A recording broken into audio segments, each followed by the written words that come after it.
mouton. Au fond de l'abus du soufflet qui s'étire, c'est bon, c'est tout du blues. Mais si c'était ça la vie, si on l'avait pas dit, les piques pas aussi, va de l'avant, l'aventure est là. Allez, dis le bouton dit, dans les mots doux, dis les ici, efficace et t'as pas passé. Sur ton accordéon, tu touches, écoute, facile, agile, du bout, les doigts aussi. Il s'agit de la 8e édition et l'importance de ces rencontres annuelles des lanceurs d'alerte où on reçoit une soixantaine d'intervenants pour 20 rencontres, c'est que le public puisse rencontrer ces lanceuses et lanceurs d'alerte parce qu'on a un peu l'habitude de voir en les lanceurs d'alerte des héros qui sont héroïsés par la presse, on fait des reportages sur telle personne, sur son courage, etc.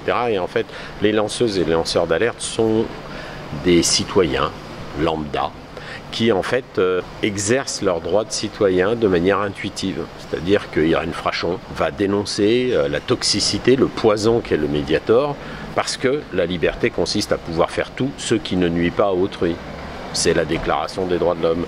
De la même manière qu'Antoine Deltour, sur sa révélation sur les optimisations fiscales au Luxembourg, va faire référence de manière intuitive à une disposition de la déclaration des droits de l'homme, c'est que tout le monde doit payer l'impôt en fonction de ses facultés, c'est l'article 13. En fait, les lanceuses et lanceurs d'alerte, il est vraiment important que les publics puissent venir à leur rencontre et c'est tout l'objet de ces rencontres, c'est qu'il puisse y avoir un lien direct entre les lanceuses et les lanceurs d'alerte, le public, la presse bien évidemment, mais une relation directe qui fait que finalement l'alerte est l'affaire de chacun d'entre nous. Qui est très important, c'est un salon citoyen, il ne faut pas l'oublier. Les lanceurs d'alerte, on peut être tous lanceurs d'alerte du jour au lendemain. On peut se retrouver tous lanceurs d'alerte parce qu'on a dénoncé quelque chose qui ne va pas. Le principe de ces rencontres annuelles des lanceurs d'alerte, c'est qu'il y a bien sûr des personnalités très connues, médiatiques.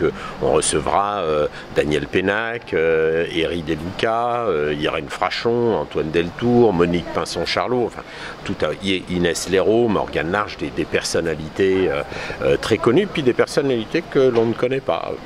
Plus que l'alerte sur les dysfonctionnements, ce qu'il faut comprendre, c'est que les lanceurs d'alerte, avant d'apparaître comme lanceurs d'alerte, c'est-à-dire d'être connus publiquement, en fait ont alerté ou bien les services de l'État, ou bien leur employeur, ou bien des personnes en charge de prendre des mesures pour régler les situations dont la gravité nécessite des mesures urgentes.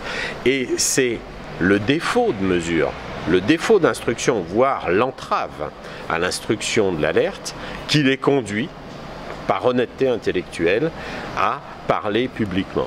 Vraiment un problème de conscience, c'est-à-dire qu'à un moment, ça devient tellement insupportable pour la personne qui travaille dans la boîte que quand il se lève le matin, il est noué et donc il se dit le seul moyen de me sortir de ce piège, c'est d'en parler. Et donc, on va avoir plusieurs rencontres, une vingtaine, avec des projections de films. On va projeter 3 films, Les algues vertes, en présence d'Inès Léraud, Morgane Large et Pierre Philippe, médecin urgentiste qui a le premier révélé la toxicité de ces algues vertes.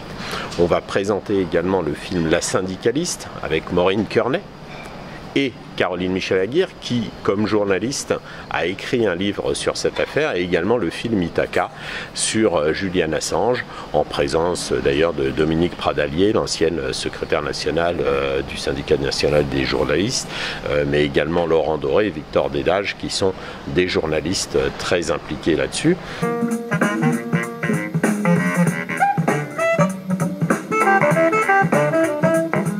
Un fil conducteur qui va être celui du mot fraternité, avec notamment une question: est-ce que les policiers sont des frères d'armes, qui est une qualification entre soldats, ou bien des garants des droits de l'homme? Une autre sera de savoir si la fraternité de la devise républicaine a la même dimension que la fraternité religieuse, puisque la fraternité religieuse a pour objet de définir celui qui n'en fait pas partie, alors que la fraternité républicaine est, elle, plutôt universelle.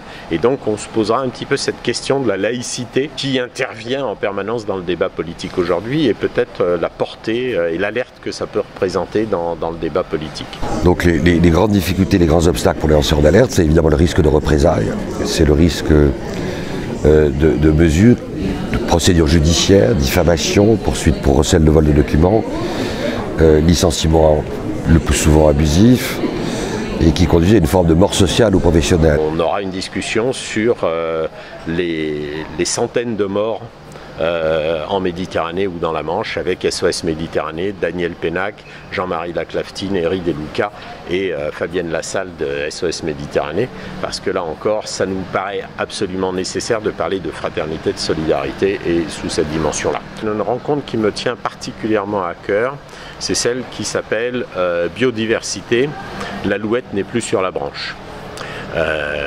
Et j'y tiens particulièrement parce que dans un livre, L'éloge de l'alouette, Francis Grambert nous parle de l'alouette sous diverses formes et on s'aperçoit que cette disparition d'espèces à bas bruit, de multiples espèces, de dizaines de milliers d'espèces, n'est pas vraiment perçue.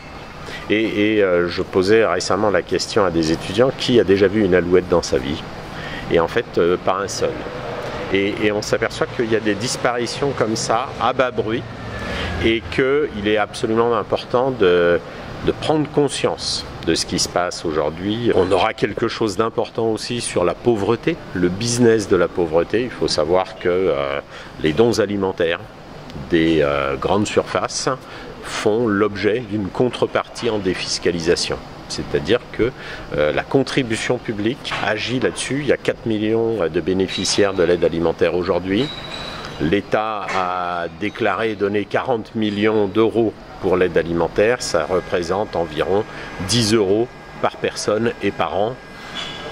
C'est difficile de se nourrir avec ça. Et donc, voir un petit peu quels sont ces mécanismes de défiscalisation de l'aide alimentaire, qui sont en fait des produits qui précédemment allaient à la poubelle. Une, bien sûr, sur l'évasion fiscale et comment nous nous habituons à ce qu'un scandale en masque un précédent et que les scandales sont toujours d'une ampleur plus importante, avec des dizaines de milliards. Quand c'est 1 milliard, on s'étonne, et maintenant, aujourd'hui, on est sur des centaines de milliards.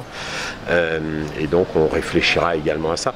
Voilà, donc une grande diversité, mais surtout une grande proximité entre le public et les intervenants. Il est possible de boire quelque chose dans l'espace restauration. Nous avons bien sûr un espace librairie dans lequel il y aura des dédicaces des auteurs qui sont présents, que ce soit les bandes dessinées, que ce soit les essais, que ce soit les livres de chacun des auteurs. Et c'est vraiment un espace important qui est géré d'ailleurs par une librairie indépendante, le Presse-Papier à Argenteuil, qui est cofondateur de ces rencontres, puisque c'est ensemble que nous avons créé ces rencontres en 2015.